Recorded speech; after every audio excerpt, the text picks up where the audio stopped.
Thank you very much, Mr. Nurdin. Thank you. Our next speaker is Mr. Sherwin Bryce-Pease, who is a journalist with the South African Broadcasting Corporation.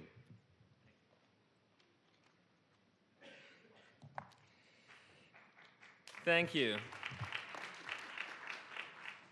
Distinguished ladies and gentlemen, many who have spoken here over the course of this conference have referred to 2015 as being a transformational year. One needs merely consider the potential of this moment that will set the course for ending poverty in all its forms, ending hunger, and ending all forms of discrimination against women and girls, among others. This, when confirmed by the General Assembly next year, will indeed be a landmark occasion. It will, in layman's terms, and at the risk of sounding somewhat cliched, be about making the world a better place to live in for all of us, including us journalists. And yet, when we meet in a building like this, there are many conversations that are happening simultaneously.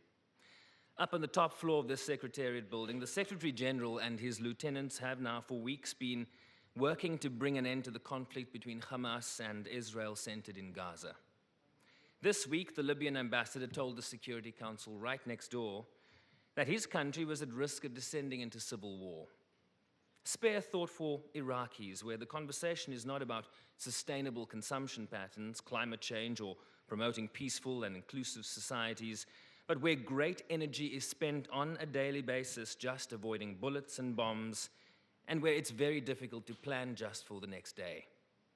So the question I ask you today as a journalist is this: how do we ensure that we collectively work together towards this future we want when brother fights brother in South Sudan and the Central African Republic with no clear end in sight? How do we reasonably believe that we can provide access to justice for all when injustice, impunity, and a lack of accountability is on the rise in places like Nigeria, Somalia, and across the Sahel? The future I want as a journalist is one where a set of goals on paper is given a fair chance at success. And the only way we can reasonably expect that to happen is when people stop fighting and collectively rally around what will be this agreed agenda. Secretary General Ban Ki-moon, for example, spoke about the need to rebuild Gaza's decimated infrastructure. He declared, and I quote, "We will build again, but this must be the last time," close quotes. And it is this sense of clarity and finality, surely, that must accompany the goals of a future we all want. As a journalist, and as an African no less, I'm all too aware of the challenges we face in the continent and around the world. It is our role to look critically and realistically at this agenda, to read the reports and study the data, so as to educate those who read our newspapers and consume our broadcasts. There's a familiar saying in the newsroom: if it bleeds, it leads. That will always be true until the bloodletting stops. Where a new village being electrified or open defecation being flushed down the toilet becomes front-page news, and millions no longer go to bed hungry because resources are being directed to where they are needed the most.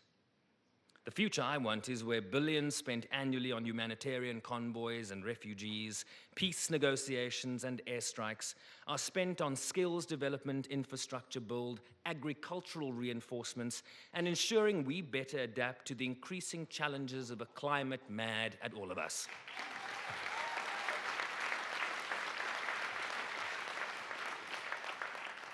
It will be my role to ask tough questions, track the progress and report on the specifics, where failures emerge and where successes develop. And as a young lady from Pakistan taught us, and where journalists are compelled to agree, the pen is indeed mightier than the sword, so watch out. Thank you.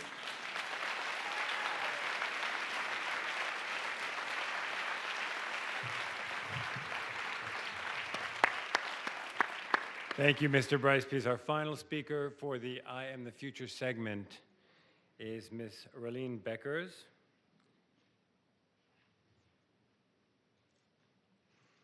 The official youth representative on sustainable development to the United Nations for the Netherlands. Ms. Beckers.